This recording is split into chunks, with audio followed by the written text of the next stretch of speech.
A paz do Senhor Jesus, estou aqui esperando um amigo vir me buscar, vou fazer uma ministração da palavra de Deus hoje, mas antes, deixa eu deixar uma pequena meditação. Deus, ele fala conosco de várias maneiras, às vezes até de formas um pouco que estranhas. Eu me lembro quando a Bíblia diz que os discípulos estavam comendo sem lavar as mãos, e ali os fariseus acusaram os discípulos de Jesus de comer sem lavar as mãos. E Jesus falou assim, olha, o que entra não contamina o homem, mas é o que sai do homem. Porque o que entra, aí Jesus faz uso da fisiologia humana para falar uma verdade espiritual. Jesus fala, o que entra pela boca vai ao ventre e é lançado fora. Ou seja, tudo que a gente come, a gente põe para fora através do ato da defecação. Todos nós vamos no banheiro fazer o famoso número 2. E Jesus usou essa verdade para dizer, isso aí não vai te contaminar, mas o que sai de você, do seu coração, vem toda a maldade, vem os adultérios, homicídio, isso contamina o homem. Então Jesus usou ali a fisiologia humana para uma verdade espiritual. E um dia Jesus usou a fisiologia humana para falar comigo algo tremendo. Jesus falou comigo a respeito da flatulência.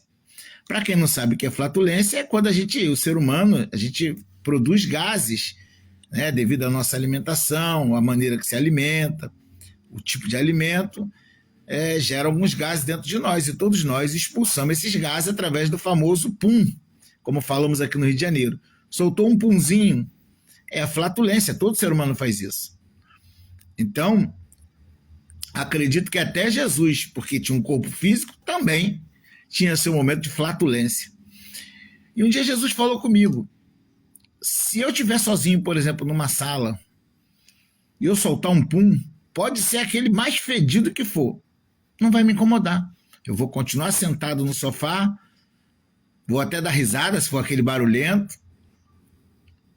e vai continuar a mesma coisa. Agora, se alguém sentar do meu lado e soltar um pum, pode ser até menos fedorento do que o meu, eu não consigo ficar, porque não saiu de mim, saiu do meu próximo.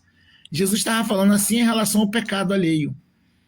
Nós, seres humanos, somos muito tolerantes com o nosso próprio pecado, mas somos totalmente tolerantes com o pecado do irmão ao lado, ainda que possa ser um pouco menos fedido que o nosso. Davi, quando ele comete um homicídio, um adultério com Betseba e depois manda matar o esposo de Betseba, Urias, um soldado valioso, o coração de Davi não pesou por uma atitude tão monstruosa, terrível como essa. Mas quando Deus manda Natã até Davi para falar do seu pecado, e Natã não fala diretamente para Davi, e Natã usa aquela parábola do homem rico que tinha muitas ovelhas, tinha um pobre que só tinha uma ovelha, e vindo o viajante, o homem rico pegou a ovelha do pobre e matou para servir ao viajante. E ele conta essa passagem para Davi como sendo uma coisa real, e ele era rei, tinha poder de decisão e julgamento. Então Davi diz, esse homem tem que morrer. E Natã diz, esse homem é você. Porque foi isso que você fez com Urias, fez até pior. Então Davi só percebeu a gravidade do pecado dele quando Natã usou alguém de exemplo para fazer com um exemplo de algo parecido. Não é assim que acontece com a gente às vezes? Vou usar um exemplo. Às vezes a irmã, ela é agressiva com o marido, ela grita com o marido, ela grita com os filhos, mas ela não percebe que ela está escandalizando. Aí se ela vê uma irmã fazer a mesma coisa com seus filhos, com seu esposo, ela diz, meu Deus, que mulher escandalosa. Então é muito difícil, porque o ser humano tem uma vaidade muito grande dentro dele, que impede dele enxergar os próprios erros.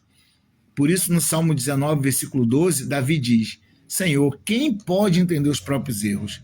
Livra-me dos que me são ocultos. Então, cuidado, seja menos rigoroso com a pessoa e mais com você mesmo. Porque eu tenho uma frase que Deus me deu que eu digo, se nós exigíssemos de nós mesmos o que exigimos das pessoas, com certeza seríamos pessoas melhores. Deus te abençoe.